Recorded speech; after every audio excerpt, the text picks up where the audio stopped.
Hey everyone, Shin here.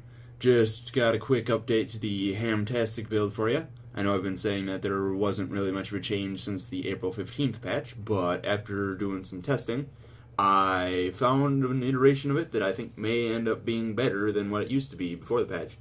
So, I'm going to go over that real quick, and then I'll do some gameplay for you, and that should be it for this video update. Alright, so the new trait spread for the HAMtastic is going to be 20-20-10-20, or with the new system, it's going to be 4-0-4-2-4. As far as the defense, tactics, and discipline traits go, they're the same. You still have Dark March and Cleansing Ire in defense, you still have Leg Specialist in tactics, and you still have Vigorous Focus and Destruction Empowered in discipline. Before I say what the traits in strength are, I'm going to go over what prompted this kind of dramatic switch in trait distribution. I was doing some testing with the HAMtastic build after the patch just to see if anything had changed. Mainly I was testing new sigils, and after testing it for a while, I thought about some of the things that had changed in the patch, such as conditions becoming more prominent in the meta than they were already, and various ways of mind gaming my opponents. So I figured I would try a variation on the build that would give me more damage overall, and a few extra tools to kind of mess with my opponent's head, while at the same time not giving up much or otherwise shifting the focus of the damage from what it used to be. The new traits in strength are Great Fortitude as the Adept Major. This gives 7% of your power as Vitality. This is nice for more health. It's a good defense against conditions because instead of just having your defenses being ignored like you would with Toughness, you gain a little bit of extra time to survive with the extra Vitality. Now, the other major trait that I decided to go with in strength was Distracting Strikes. Distracting Strikes gives 4 stacks of confusion for 8 seconds every time you interrupt a foe. This has no internal cooldown. The reason I chose this over, say, something like Slashing Power is because the HAMtastic build is still oriented around using the hammer. It's still oriented around shutting down opponents and killing them while they are locked down, and still relies heavily on the control aspect of the hammer. This trait further enhances that control aspect, not only by providing you a little extra damage, but it also mind games your opponent into having to think twice before using their next skill. Now, some may be wondering why using Distracting Strikes, a condition trait, in an otherwise overwhelmingly power-based build. The reasoning for this is, while yes, the confusion doesn't do a whole lot per stack, you can still stack it fairly high relatively often. I often have reached 8 and 12 stacks while testing. Also, your opponent doesn't know what your stats are. Your opponent doesn't know that you're running necessarily all power. They could misguess and think you're running condition damage somewhere in your build, such as with Rampager's gear. And they're going to have to think twice about using their skills because they don't know how much damage they're going to be taking from all of that confusion. Also, this is going to force your opponents to have to worry about using their condition cleanses if they have one. If they decide to use their condition cleanse on the confusion, that's going to leave them open to all of your cripples, immobilizes, and vulnerability. Also, if they choose not to use their condition cleanse, they'll have to deal with the extra damage of confusion. And in either case, they're still going to be hit with another second confusion relatively quickly, just because of all of the interrupts that the kit of the HAMtastic build has.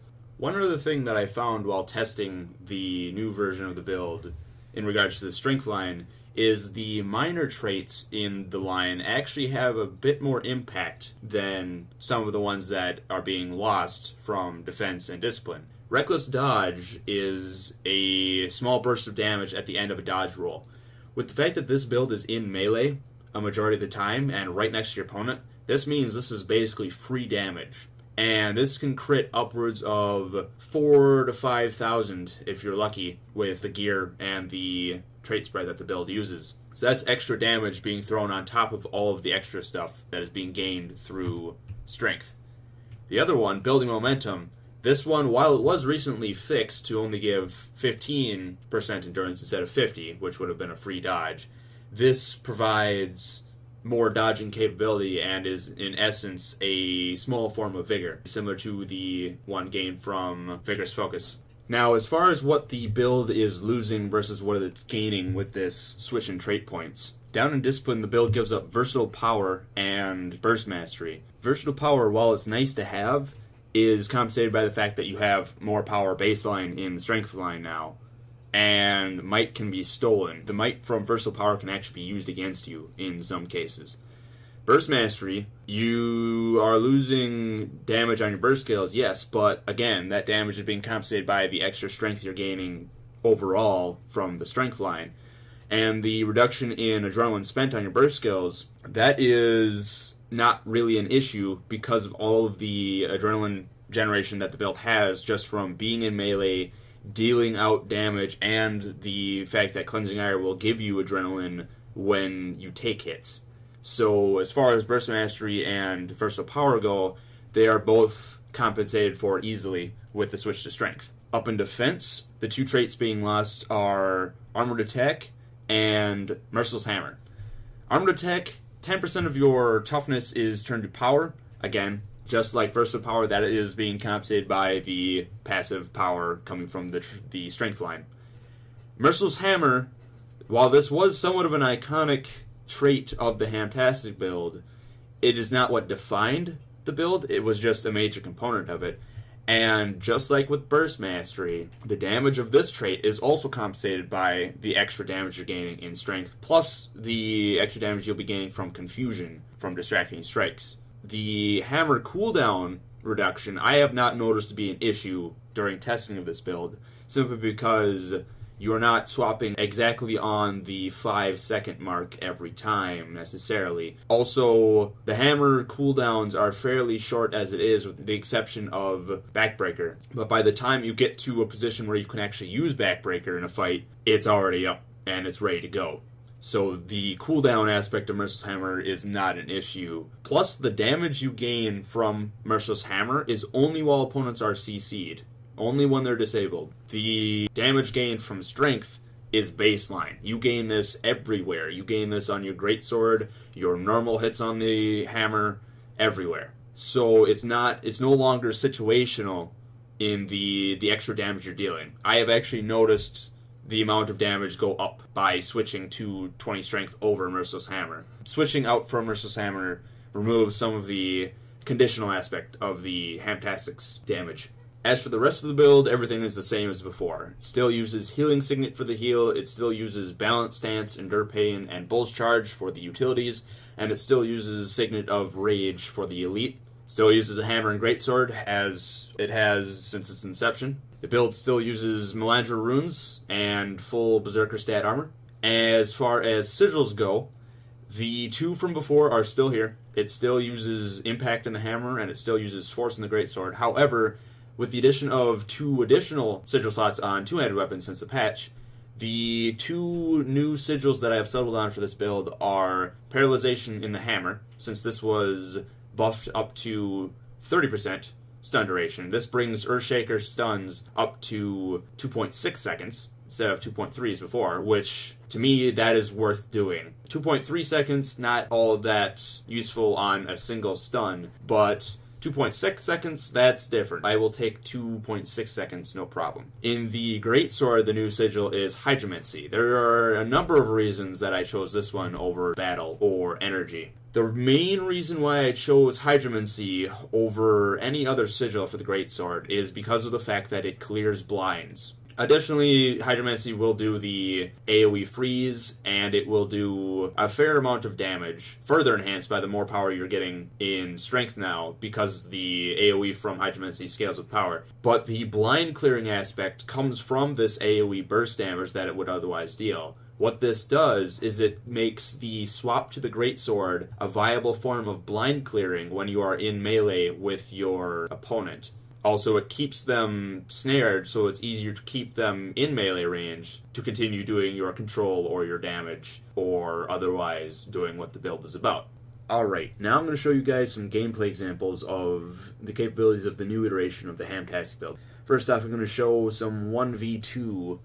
Now, the clip I chose to demonstrate the 1v2 capabilities of the new iteration of the HAMtastic build is me versus a thief and a warrior. Now, initially I had been chasing the thief down the channel, and I had gotten him low from some underwater combat, but the thieves doing what they typically do. They pop Shadow Refuge and set up an ambush with the Basilisk Venom. I was able to pop Endure Pain, break out of it, and otherwise chase him back into stealth. But at the time, his warrior friend came in, and I engaged with both of them at the same time. My focus at the time was to take down the thief because he was much squishier, he had less health, just a better target overall. It was something to prioritize. I was able to down him, but instead of opting for a stomp, which, as much as I love seeing my finisher, I knew wouldn't be the smart option to go, I opted to corpse cleave the thief. That allowed me to both ensure that the thief would go down and die, but at the same time was also able to put pressure on the warrior, put damage into him, and keep him from going for a res on the thief. Other than that, I was mainly focused on staying out of the warrior's hammer abilities and keeping myself upright, enabled me to dodge around his abilities and eventually bring his health down as well, and I was able to get a stomp off on him. Alright, next up I'm going to show some 1vx and otherwise group fighting capabilities of the new iteration of the build. Now, in this clip, I actually happened upon a fight between two enemy players on opposing factions, and I figured I would let them have their 1 versus 1. It was a Guardian and an Engineer at the time, so I figured I would just let them have their fight, and then I would jump in afterwards. But what ended up happening was a second player from Stormbuff Isle jumped in and turned it into an uneven fight, so I figured, well, honor code's out the window, I may as well jump in. Unfortunately for the Alejanther player, they died to Corpse Cleave and otherwise AoE damage, but that also threw me into a 1v3 situation with a Thief, an Engineer, and a Warrior. Now, the Thief was able to disengage and stand away from the fight. Didn't seem to be doing anything threatening, so I was going to focus on the Engineer. I prioritized the Engineer over the Warrior for the same reasons as I prioritized the Thief over the Warrior in the previous clip. The general squishiness compared to a warrior fighting an engineer makes them much easier targets, and the fact that they don't have any stability allows the hammer and the bull's charge to really go to work on him and keep him down. I was able to get the engineer down and still put pressure on the warrior, and instead of going for the stomp, just like in the 1v2 situation, I opted to go for Corpse Cleave to continue that pressure. Now, I was able to permanently down the engineer and down the warrior, but just before I go for the stomp on the warrior, the thief actually comes back in and drops a Shadow Refuge. Luckily for me, the warrior was still mid-throw on one of their downed rocks, which revealed them and allowed me to get a stomp. Now, knowing the thief wouldn't have any stability on command, I was able to use all of my control abilities from Bull's Charge and the hammer to keep the thief locked down and keep them there long enough for me to switch to the Greatsword, use the proc on Sigil of Hydromancy to put additional damage onto the thief, and then finish them off with a Whirlwind attack, thereby allowing me to get the stomp. For the final clip of gameplay, I'm going to show off a little bit of 1v1, but mainly the escapability that the build still has.